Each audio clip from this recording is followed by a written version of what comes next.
Hello, everyone. Welcome back to part two of the lecture about the need for information security. If you remember, I covered part one and I talked about the need for information security.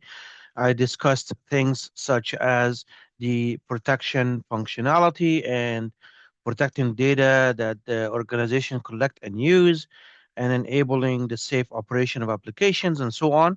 So right now I'm going on to part two, and I stopped at slide number 20, uh, 23, I believe. Yeah, the 12 categories of threats. That's something we have not discussed in part one. So I'm going to continue from there. The 12 categories of threats. So basically, there are 12 categories of threats to information security. And as you can see here on the left side, the 12 categories, and on the right side, I give you some examples of each category. So, for example, the category number one compromises the intellectual property. An example of that, attack examples, is piracy, copyright infringement. And the second category of threats to information security is deviation in quality of service. A good example of that is internet service providers uh, power or WAN, which is wide area network service problems. And then another category is called espionage or trespass. And an attack example is unauthorized access or data collection. And of course, another category is forces of nature, such as fire, floods, earthquake, lightning. And the next category of threats to information security is human error or failure, which examples of that are accidents, employee mistakes. And the next category of information of threats is information extortion, which is like an example of that is blackmail or information disclosure. And then sabotage or vandalism. An example of that is destruction of systems or information. And the next category is software attacks. And a good example of that is viruses, worms, macros, denial of service attacks. And then you have technical hardware failure or errors. That's another category of threat, such as equipment failure, like hard drive failure and so on, data loss as a result of that, if the data is not backed up. And then the next category is technical software failures or errors, such as bugs, code problems, unknown loopholes. And the next category is technological obsolescence, which is antiquated or outdated technologies. Like, for example, we have a good example of that is like Windows 10. Windows maybe is no longer getting updates, so it's outdated. And then the next category is theft, which is like illegal confiscation of equipment or information. So let's go to this compromise to intellectual property, go each one by one. As intellectual property or IP is a creation, ownership, and control of original ideas, as well as representation of those ideas. IP or intellectual property includes trade secrets, copyrights, and trademarks and patents.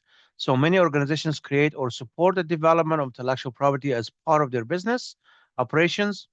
So intellectual property again is defined as the ownership of ideas and control over the tangible or virtual representation of those ideas.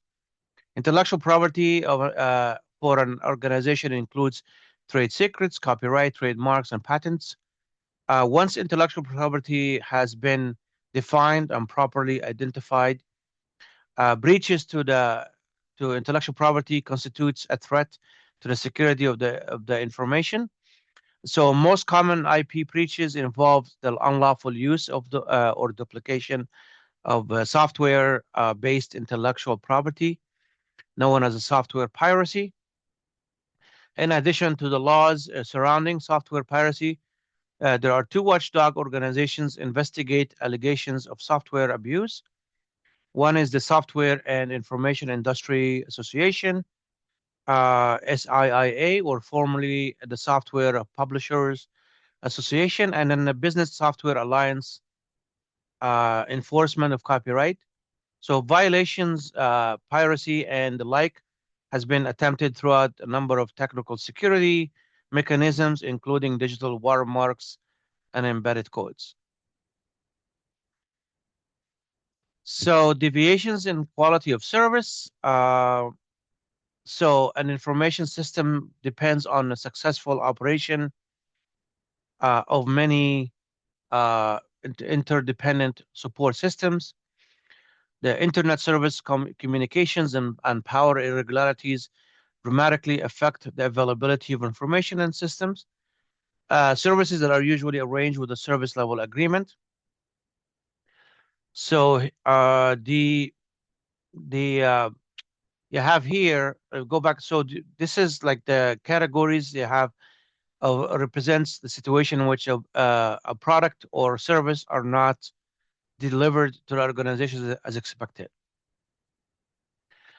So you have here the average cost of downtime according to Fusion Connect. You can see here like power station on the left side, the top one. And then you have hardware failure, you have network failure. So the power station is basically like 40% of that. The breakdown of downtime, you can see here's the hours available, 99.9%, 9.5% of availability. That means like 43 hours of downtime. And it tells you each one of those, the cost of losing business when it comes to downtime. The deviation, again, talking about internet service issues. Internet service providers failure can considerably undermine the availability of information. And this we see this happen once in a while.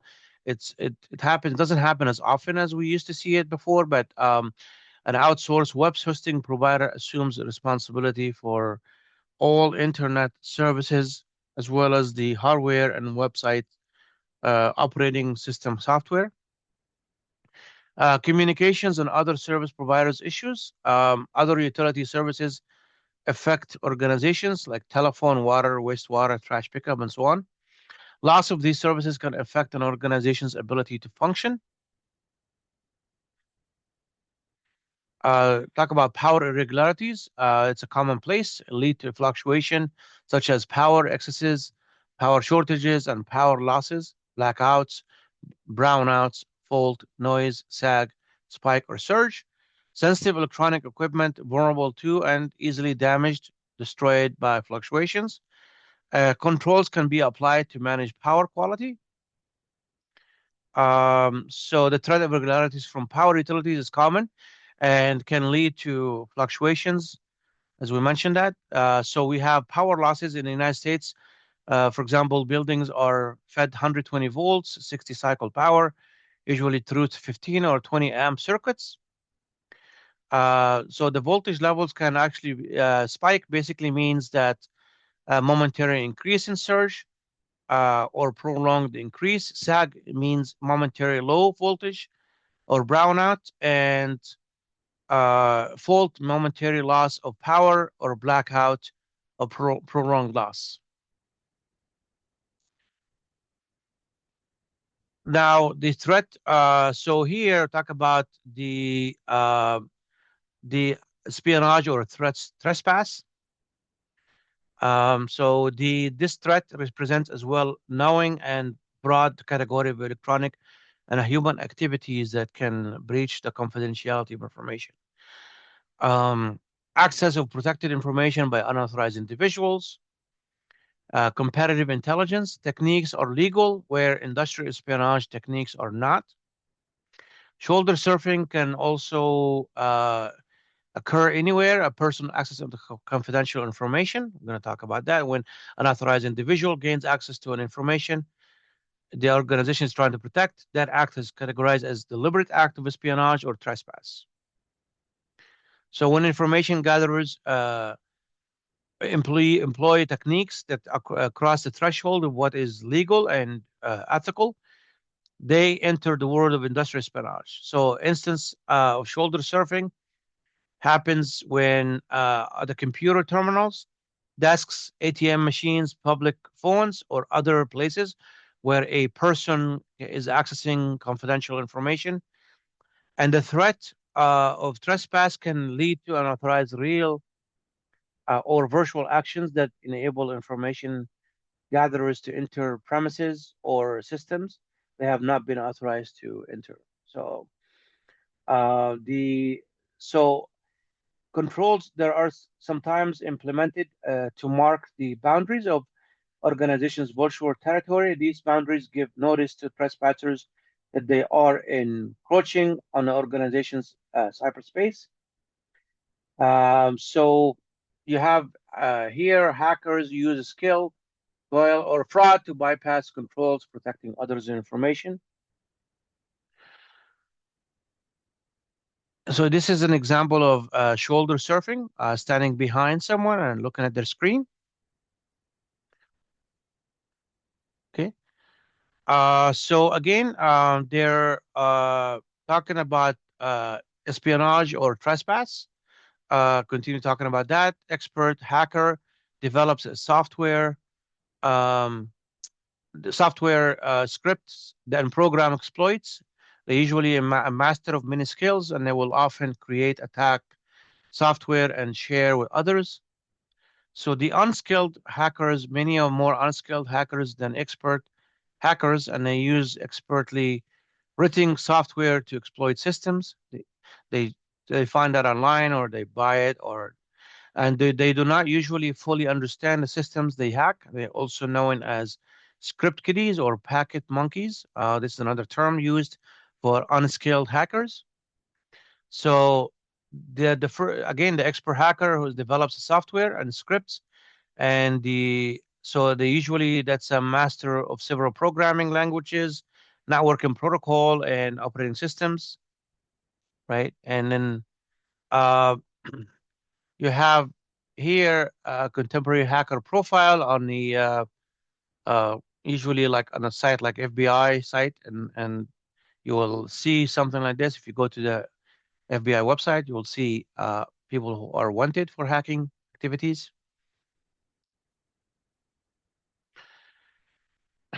Now, talking about other terms for system rule breakers. So we talked about hackers. There's also a term called cracker, or someone who cracks or removes software protection designed to prevent unauthorized duplication. All right, and the breaker is hacks the public telephone system to make free calls or disrupt service. It's not as common today as we used to see it before.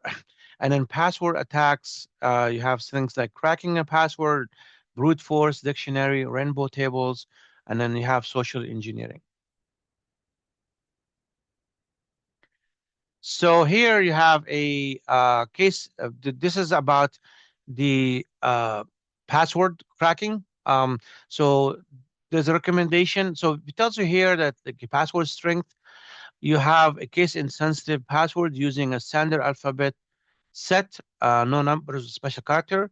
If the password length is 8, the odds of cracking that password, uh, if you can see here the estimated time, there are tools that hackers use to crack the passwords. And if it's not, if it's 8 characters, it's usually about 30.36 seconds to crack that password using those tools. So you can see here, the more you have the password length, the more time you need to crack the password. So it's always a good practice to um, to have a longer password and then use special characters.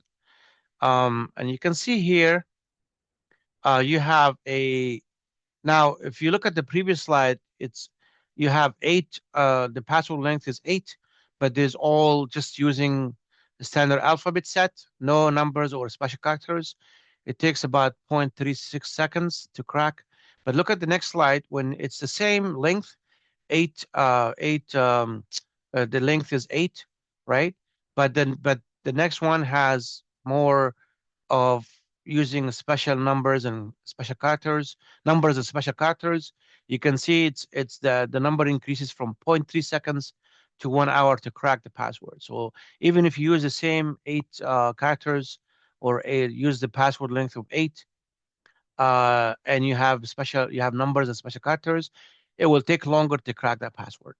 So um, and the other threats that we should be talking about is the forces of nature, which can present some of the most dangerous threats, and they disrupt not only the individual lives, but also storage, transmission, and use of information.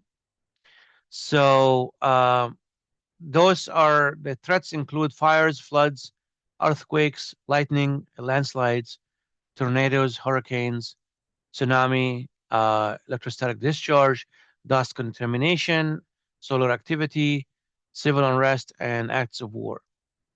Organizations must implement controls to limit damage and prepare contingency plans for continued operations.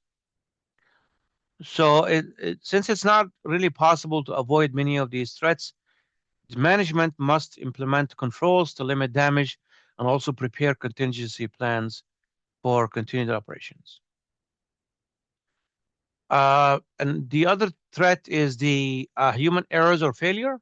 This category includes the possibility of acts performed without intent or malicious purpose, right? So it's just an accident by an individual who is an employee of an organization, inexperienced, improper training, the making of incorrect assumptions, and other circumstances can also cause problems. And so, as the individual closest to the organization's organizational data, closest to the organization's data, the employees constitute one of the greatest threats to information security. So, employee mistakes can also lead to revelation of classified data, entry of erroneous data, or accidental deletion of data as well, and then modification of data, storage of data or in unprotected areas, and also failure to protect information.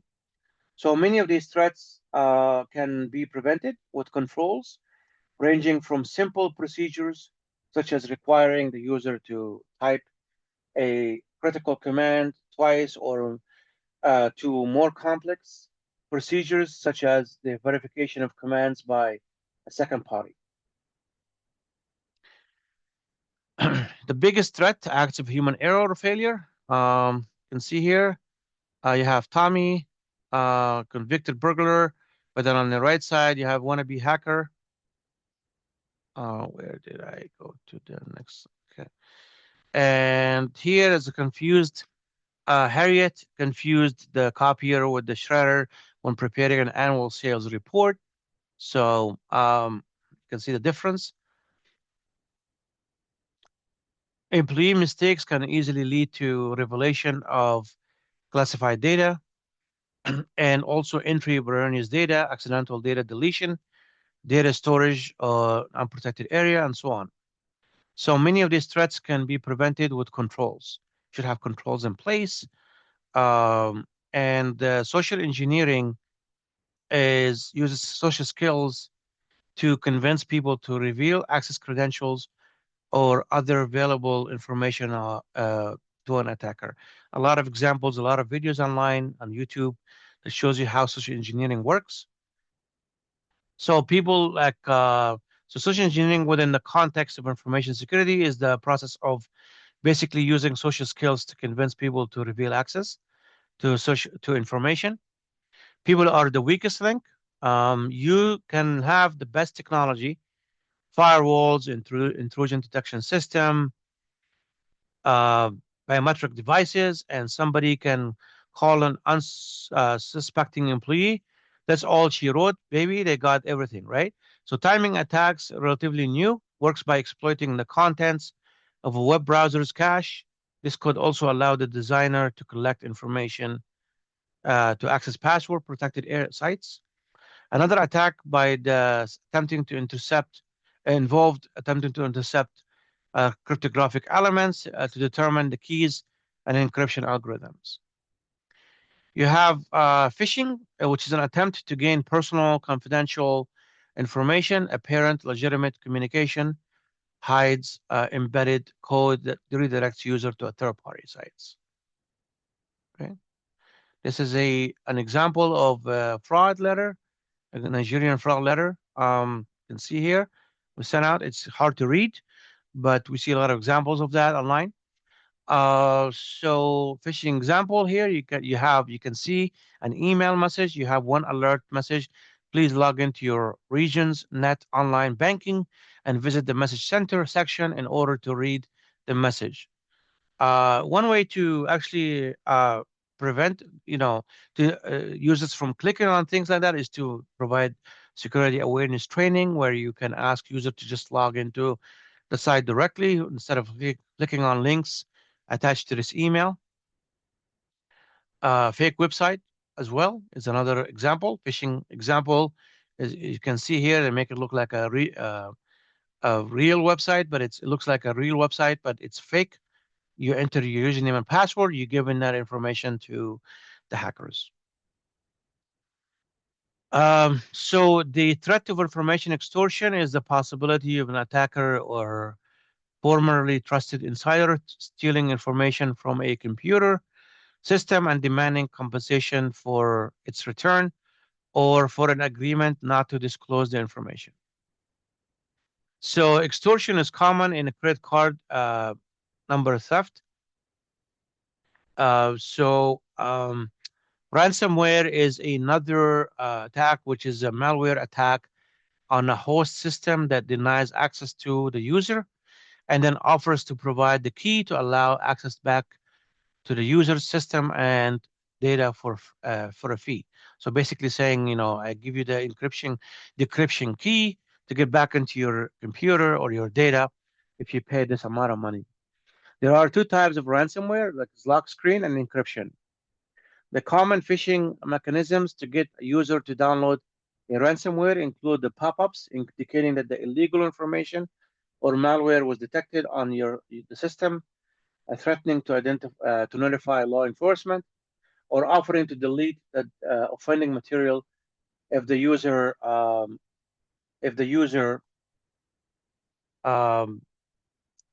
somehow this slide if the user clicks on the link. So ransomware notification screen here. This is an example of a ransomware screen. You can see on the left side says payment will be raised on 5/16/2017. The time left, it's basically telling you have 2 hours, 2 hours, 23 minutes, 57 seconds to pay. And then it says your file will be lost and it's tell you the time left. And here, what happened to my computer, and it give you a message, and it give you a Bitcoin option to pay with Bitcoin. You can see here, you can click on that to pay with Bitcoin, send $300 worth of Bitcoin to this address, and check the payment or decrypt. Once you make the payment, it will give you the option to decrypt. Again, there is no guarantee that once you make the payment, you will receive the decryption key. So it's always not a good idea to pay. That's why it's good practice to back up your data somewhere else, offsite in the cloud, maybe. That way, if this happens to you, you can just re-image the computer and just have a new copy of your data downloaded to your computer. So sabotage or vandalism is a threats that can range from petty vandalism to organized sabotage. Website defacing can erode consumer confidence. The diminishing organization's sales, net worth, and reputation. Threat of hacktivist or activist operations rising. There are cyber terrorism, cyber warfare. It's basically much more sinister form of hacking. Software attacks. You have malicious software is used to overwhelm the processing capabilities of online systems or to gain access to protected systems via hidden means.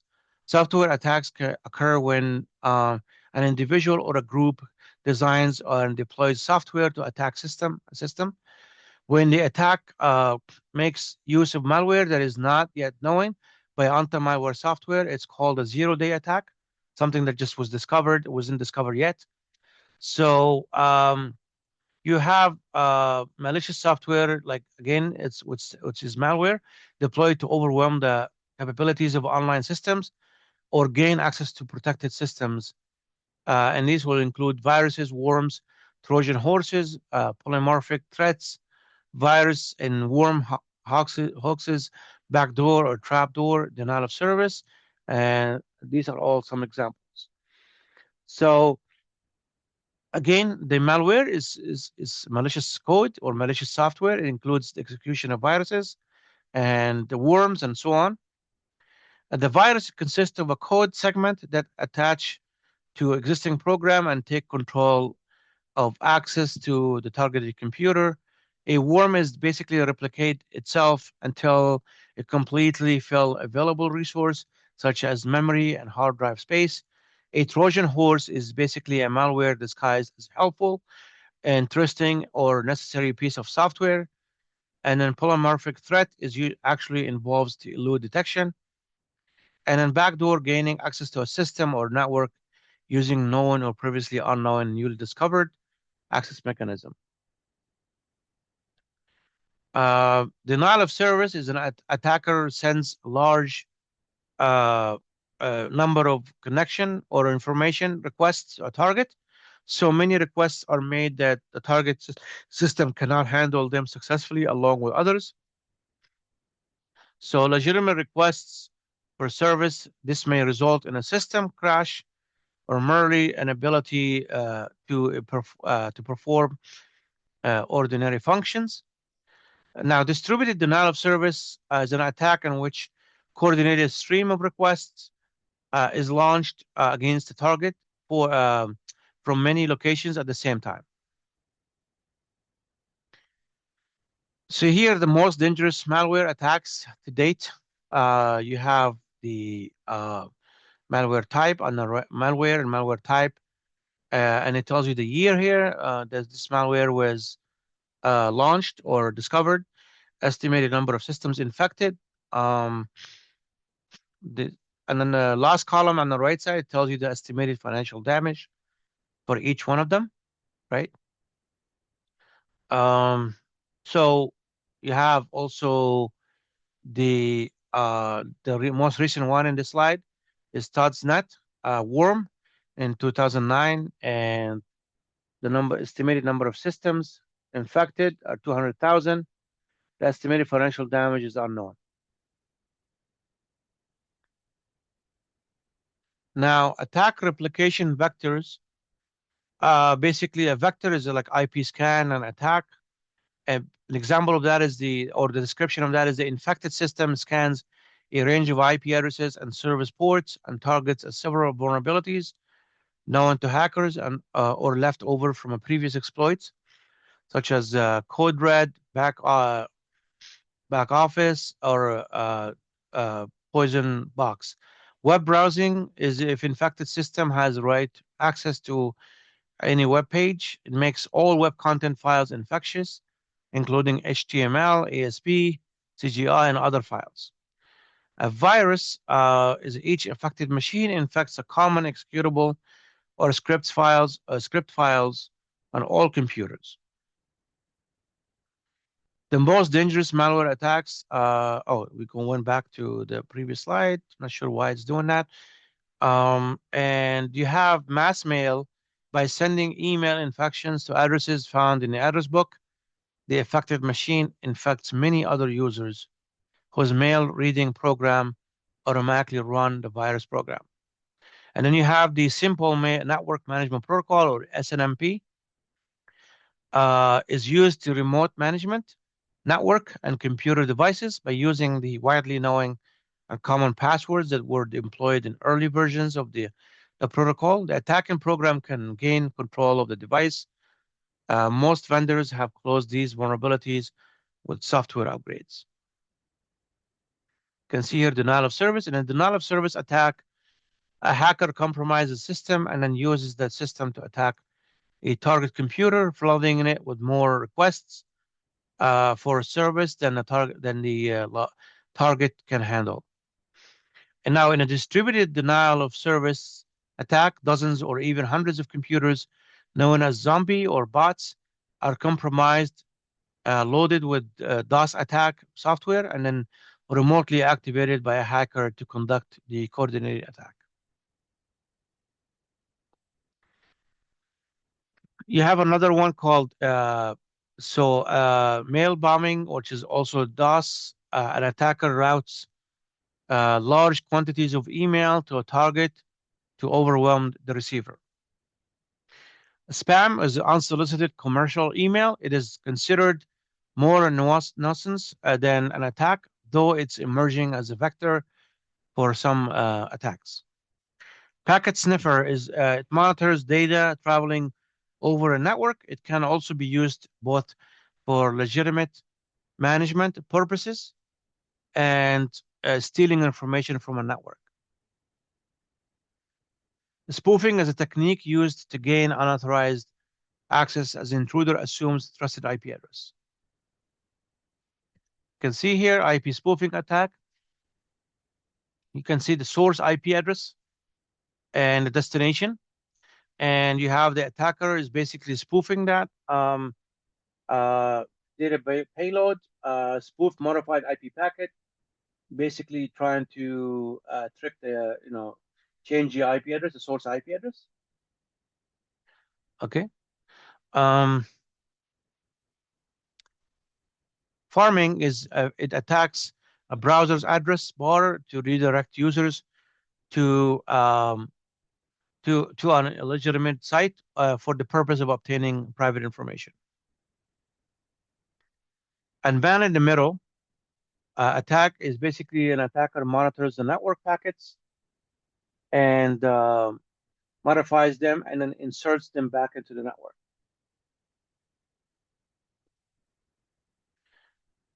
This is an example of man in the middle. Okay. The next threat is technical hardware failures. This happens when manufacturers distribute equipment containing knowing or unknown flaw, and they can cause systems. They can cause systems to perform outside of expected parameters, resulting in unreliable service or lack of availability. Some errors are determinable, some are intermittent. So Intel Pentium CPU failure is an example. Mean time between failure measures the amount of time between hardware failures.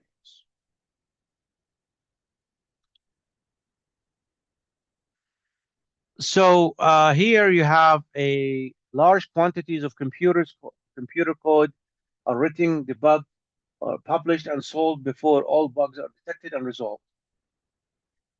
You have combination of certain software and hardware can reveal new software bugs. And entire websites are dedicated to documenting bugs. You have, for example, the OWASP, which is Open Web Application Security Project, is dedicated to helping organizations create and operate trustworthy software and publish a list of top security risks.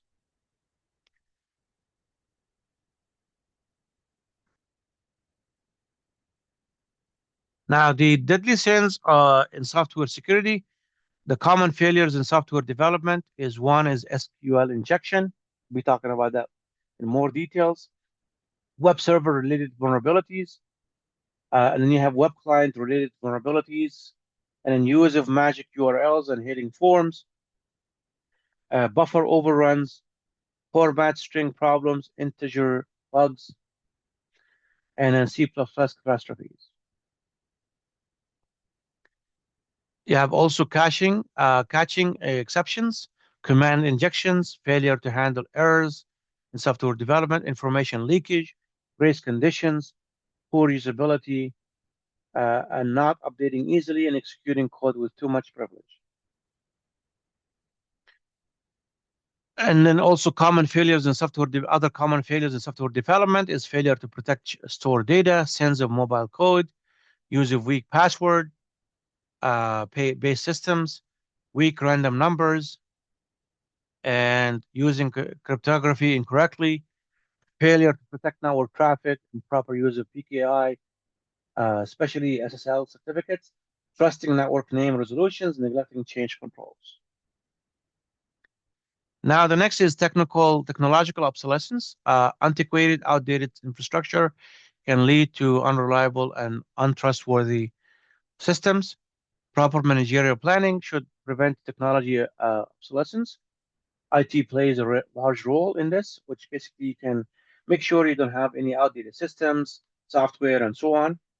Uh, and theft is another threat. It's an illegal taking of another's physical, electronic, or intellectual property. And physical theft is controlled relatively easily. Electronic theft is a more complex problem, and the evidence of crime is not readily apparent. So we are done with this module and the need for information security. We talked about the information security performance for important functions. Information security performance these functions to ensure information assets remain safe and useful, protecting the organization's ability to function, enabling the safe operation of applications implemented on IT systems, and protecting the data. To make sound decisions about information security management, must be informed about the threats. So management need to always be informed about the threats to its people, applications, data, information system, and attack they face. And then threats can also are any events or circumstances that have the potential to adversely affect operations and assets. An attack is an intentional or unintentional act that can damage, otherwise compromise information and the system that support it. So compromised intellectual property. Intellectual property is such as trade secrets, copyrights, trademarks, or patents are intangible assets. They may be attacked via software piracy or the exploitation of assets. We have things like deviation in quality of service, espionage or trespass, forces of nature, and human failure or error failure is all threats that we see. Information extortion is installing or inactivate assets. Sabotage or vandalism losses might result from the deliberate sabotage of a computer. And software attacks losses may result when attackers use the software to gain unauthorized access. And then also you have technical hardware failures or errors is another threat. So technical software failure or errors, software used for systems by systems may have purposeful or unintentional errors that result in failures. And then you have technological obsolescence. Antiquated or outdated infrastructure can lead to an unreliable or untrustworthy systems. And then theft is a theft of information that can result from wide variety of attacks. So this comes to the end of our lecture on this chapter 2, the need for information security. This is part 2 from the Principle of Information Security textbook. And see you at the next lecture. Thank you so much. Take care. Bye-bye.